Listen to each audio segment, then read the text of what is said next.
Hello guys, welcome to Dr. Devil. So if you are new to the channel, we post amazing revenge stories daily. If you don't want to miss such more stories, please do subscribe to us. Moving to our today first story posted by Rocky Moose. In the late 90s, wife and I were just married, just getting started, and we decided to dink, double income, no kids, it for a few years to save up for a down payment on a house. The dot-com bubble was still rising, and I was a newly minted software developer. I had an entry-level job for a while, and then got recruited to a new city, and a new job that paid 3x what I was making before. It was an offer too good to pass up. I ran the numbers and it was a no-brainer. By living frugally and saving my entire salary, living off just her income, we would easily have enough in a year to put 20% down payment on a new house. We rented an apartment in the new city that was listed for $950 per MO. The landlord was a real estate agent who owned a 2-bedroom condo as an investment property. Let's call him Hank Wazowski. Hank was a thin, gray, no-nonsense guy. He was pleasant enough, but perfunctory, dry, and had no sense of humor. He made a point of explaining that under no circumstances was he responsible for maintaining the garbage disposal, and that it was not included in the rental agreement, and he would not be responsible for fixing it were it to break. Okay. He seemed slightly amused by us, a clueless, young, newlywed couple, but I could tell he wanted to rent to us because we were very obviously a safe choice as renters.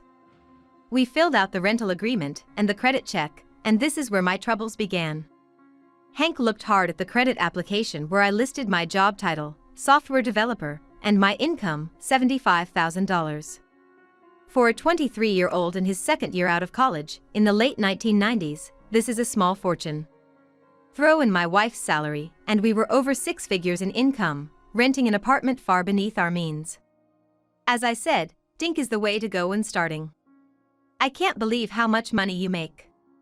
Hank must have said half a dozen times, muttering under his breath. I explained we were saving to buy a house, and that we were only going to stay in the apartment a year. We might stay a few months after the term is over. Would month-to-month be okay after a year? Hank assured us that would be fine. We saw Hank only once during the year, and he again mentioned my salary, and how he couldn't believe that's what software developers were making. It was awkward and I gave a vague reply. Anyway, a year later we had found a house to buy, signed all the papers, and were making plans to move. The new house wasn't going to be ready until 2 months after our rental lease was up, so I called Hank to ask if we could, as discussed, simply extend the lease by 2 months before moving out. Hank assured me on the phone it would be no problem, and he would send over an extension for us to sign. The extension arrived in the mail, and it included a month-to-month clause and a $500 increase in the rent. I flipped out and called him. Hank, why are you increasing the rent by over 50%? That's too much. That's more than my new mortgage is going to be. He was super condescending to me. Rocky Moose, it's what the apartment goes for now. I would be losing money by renting it for less. I tried to reason with him, but it was very clear he knew we could afford the $500, had no choice in the matter, and he was going to screw us over as best he could. He got angry with me for arguing my point, and I'll never forget his parting words. You don't have to like it, Rocky Moose, you just have to pay it. My wife and I tried to figure out a way to move out early by putting our furniture in storage for a couple of months and crashing with friends, but it just wasn't going to work out. I swallowed my pride and wrote out the check for $1,450 for the extra month. A month later I wrote a similar check, and then we moved out. I made sure the apartment was spotless before moving, but still, Hank withheld $300 from our security deposit for bullshit things that were just a way for him to squeeze a few more dollars from the kids who made too much money. $100 for cleaning, sure. But $300 was obscene. In my mind, he had screwed me over for $1,200, and there was nothing I could do about it. What made it even more infuriating is that I saw the ad Hank put in the paper after we moved out, and he listed the apartment for rent at only $150 more than we had been paying originally, not the grossly inflated $500 increase. And it didn't rent. A month later I saw the same ad and he had lowered the price to $75 more than we had been paying, and I assume it got rented since the ad stopped appearing. Fast forward about 5 years. Life is good, the house is good, we have a baby, and even though the dot-com bubble has burst, I'm still employed. One day, out of the blue, I overhear one of my coworkers, Phil, a senior developer, talking to the guy working the reception desk. "Hey, Mike, I'm expecting someone to drop off some paperwork for me. If a Hank Wazowski asks for me, tell him I'll be right out." I freeze and get a taste of bile in my mouth remembering how I had to write out that name on those checks all those years ago. There's no way it's the same guy, right? I walk over to Phil, who is still by the reception desk. "Phil," I say, "how do you know that name, Hank Wazowski?" Phil explains that Hank is his real estate agent. I bought my condo through him several years ago. I'm selling my condo now so I can buy a house. So I'm going to ask him to be my agent again. Do you know him? I tell Phil that I used to rent an apartment from Hank and described what he looks like. Phil confirms the description. It's the same guy, wow, the small world, right? And on cue, right then the front door to the office opens, and in walks Hank Wazowski. I stare in disbelief. He's carrying a folder of papers and doesn't recognize me. Phil and Hank shake hands, and they talk for a few moments. I stand there silently, wondering what to do. Phil finally says, "Hank, this is my friend Rocky Moose, I think you may have already met?"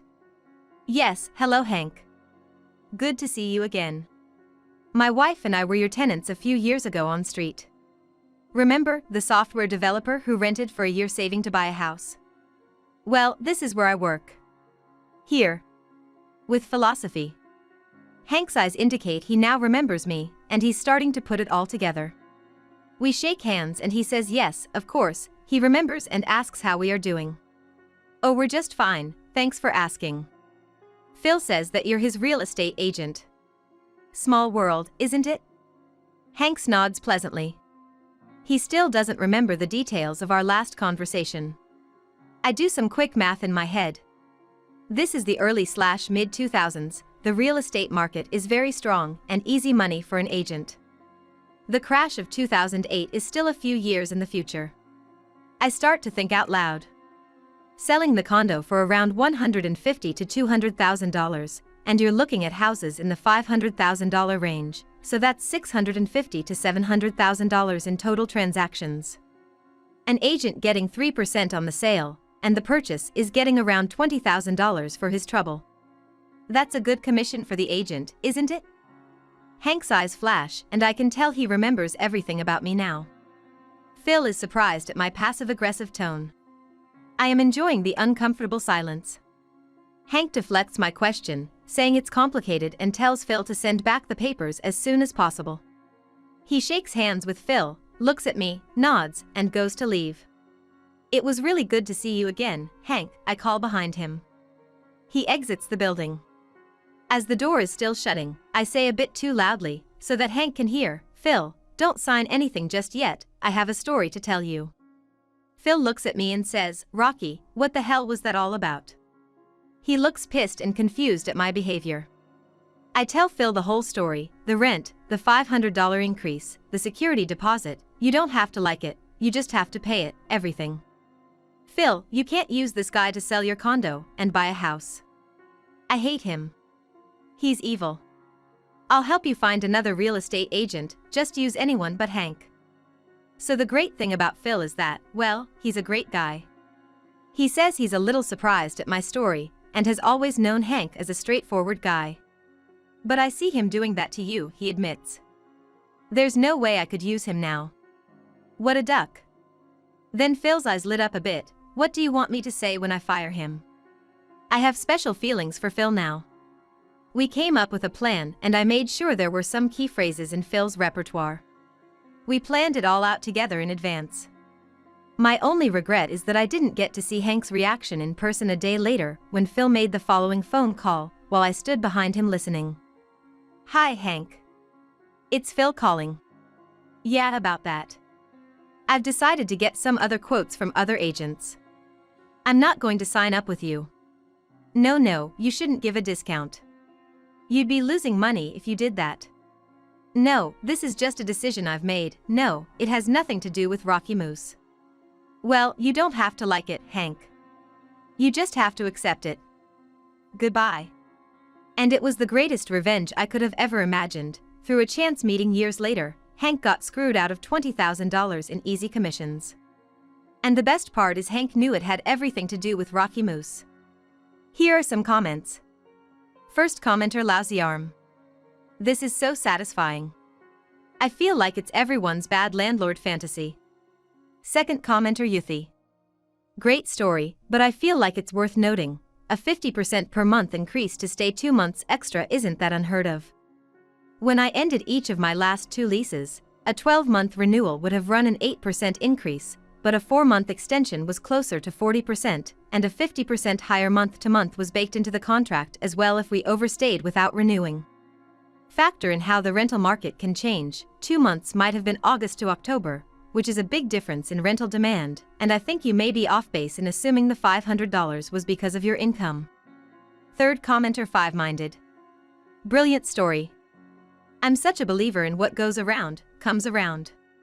Karma is a witch, as they say. I've heard so many stories about real estate agents and even suffered similar situations to yours, so it's nice to hear a little comeuppance story. Hello viewers, if you love this revenge story, please give it a like and comment your views about it, and subscribe to the channel if you want more revenge stories. Now moving to the final story of the video posted by Spugnacious. So this just happened about 6 months ago. I got a job in a different department than the one I started in. Great job really, I like my manager and my supervisor, but my coworker in this department is a bit weird. She's a neat freak and you can't set or leave anything on her desk without permission. You can't touch her chair because she has back problems. She slaves all over her job and whines constantly about how much work she has. I started my role and floundered a bit. I didn't get training and it was a struggle for a while, but I slowly got the hang of things and got pretty good at what I do. Except my coworker has decided that she doesn't like me and has started picking fights over stupid stuff. And I do mean stupid stuff. Like if I was working on something and she needed something taken care of, she would ask me to do it, and as opposed to waiting for me to finish what I was doing, she would start yelling at me. Or if I did something that annoyed her, like ask her what time she wanted to take her lunch, that would be another scream fest as she shrieked at me for not knowing what her schedule was and bothering her at her sacred desk. It got bad enough that we both got called into a meeting where our manager told us that we needed to work things out or they would make changes, and left it there.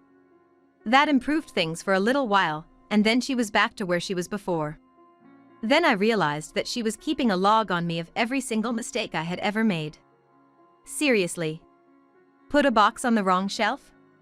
It goes in the log. Leave a power supply out of something by accident? It goes in the log. It got to the point that she complained to my manager when she thought my clothes weren't clean enough to wear to work. We work in a warehouse. I don't wear nice clothes in my role. And I ended up having to have an embarrassing conversation with my manager. I started to retaliate by going to my supervisor whenever she flipped out on me to complain that this wasn't acceptable. We're supposed to be on the same team, and screaming at your coworkers isn't kosher. Management agreed with me, and more than a few discussions were had with her about her attitude. So the Cold War went on for a while, and to their credit, my management team tried their best to make it work. They had both of us take a conflict management resolution course. We had our conflict styles analyzed. They coached us. The thing was, they pretty much came to the same conclusion that I did. She didn't like me and didn't care if I knew it and wanted me gone. So we finally had a blow-up that was bad enough that she decided it was time to break out the big guns. She took the log of my sins to our manager to show how incompetent I was. She got shot down in a hurry on that one. Keeping a mistakes log on your colleague is not considered to be a productive part of teamwork. Also, after all this went down, I finally forced her to discuss with me, and I just stood my ground. I told her that I'm not hard to work with, I'm glad to help out with stuff, but I needed her to be reasonable about things. Management agreed with me and gave us some suggestions that, to her credit, she attempted to partake in, and things were okay for a couple of months. Then my wife called me one day to confess to me that she'd come down with a medical problem that she had been hiding from me because she was embarrassed about it. It shook me up a bit, but I went and talked to my supervisor, and I felt a lot better afterward. I went back to work and immediately got grilled by the coworker. Where did I go and what was I doing? Talking with our supervisor. About what? Something private. She kept badgering me about it to the point that I had to ask her to stop and leave it alone because I didn't want to talk to her about it. Well, this pissed her off something fierce. The next day when we were working, she asked me a question about something, and when I responded, she completely lost her mind and accused me of treating her poorly and demanded to know what the problem was. I told her I had some problems at home, and if it was affecting my work, I was sorry. She told me I was full of shit, was lying about stuff to try and gather sympathy for me because I was so incompetent at my job. And that was it. It was war. I put down the equipment I'd been working with and left the room, and when I walked away, she was taunting me. Why don't you go tell your mommy how I was mean to you? Because she guessed correctly that I was heading right to the supervisor. Well, the supervisor was pissed off, wrote down the entire incident, wrote her up, and filled in our manager too, who was also not very impressed. As for me, the gloves were off. This witch had to go. So I picked up my perfect weapon. The job she had been dog-ducking around in the last few months. We'd recently gotten a huge computer upgrade in the role that she covered, and she should have been able to work a lot faster at her job. Instead, she took time pointing out all the flaws in the new system and filling her mistakes diary with all my errors and wrongdoings. One day I even caught her taking pictures of equipment that I'd worked on. As it turns out, I'd had to cover for her a couple of times, and the job she was doing did not take the amount of time she was allotted to do it. I managed to finish off an entire day of work for her in 90 minutes. And the next time she took a day off, the same thing happened. 90 minutes or less for everything that would normally take her a full 8 hours. So I told my supervisor, and the next time she took a day off, she got staff from another department to cover her spot for me, and one person posted a result slightly slower than mine, and the other person was a little faster than I was. So now my supervisor agreed with me. She was dog-ducking, and we both knew it. Time to spring my trap. Our management team goes giddy for efficiencies.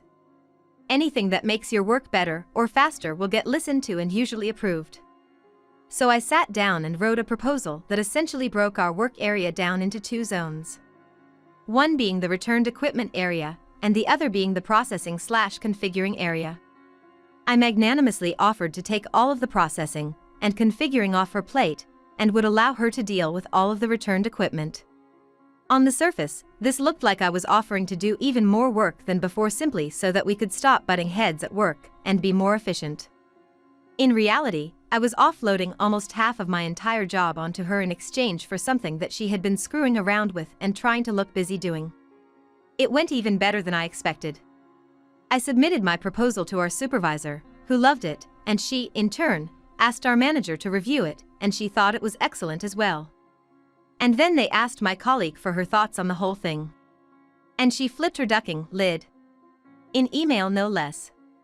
And I know that because my supervisor just forwarded the original email to her, and she hit reply all to it. She demanded that they immediately trash this idea, called me lazy and stupid, implied that she had way more seniority than me, told them that I wasn't smart enough to do her job, that I was discriminating against her, and threatened to take legal action. Management stalled on this a little bit because she was a long-time employee, and she was making some very damning accusations. But my supervisor and manager had documented the litany of explosions I'd had to deal with while working with her, and all of our stories matched up. As a coup de grace, when I got called into HR to give my side of the story, I pointed out that the log and pictures she had been taken amounted to a campaign of harassment and was causing me to work in a toxic working environment. HR transferred her to another department, where she proceeded to infuriate, vex, and anger anyone she worked with while being given a workload about 1/6 of everyone else in the department. After about 2 months of this, the notice came out from HR that she was no longer part of the company. No less than 15 coworkers stopped by to congratulate me for being the one to finally outlast her. As a victory party, we reorganized the working area in the back, and we got rid of her desk and chair and pictures and anything else that she might have contaminated with her insane attitude. She was there for almost 20 years. Maxed out salary scale.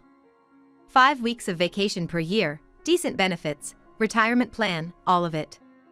Now she can't even use us for a reference because she left on such bad terms. I don't even want to know what she's up to, because she was so unpleasant to deal with, but I can't imagine finding a new job at anything other than fast food is possible with a 15-plus-year gap in her resume. Here are some comments. First commenter, deleted. Well written. I'm not sure why people need to make their lives difficult by acting like this, but I seriously enjoy seeing them fucked with. Second commenter, the map. Last time my office got rid of a toxic witch, the next day I quietly put out a box of ding-dongs on my desk for everyone. You know, as in, the witch is dead. Third commenter, deleted. The icing on the cake was the reply all. As if she wasn't already being shady and incompetent, she proved it to the entire department. Here is the end of today's video. Thank you guys for watching this video. I hope you enjoyed the video. If you liked it, please don't forget to hit the like button and comment below. If you don't want to miss such more videos, please do subscribe to the channel.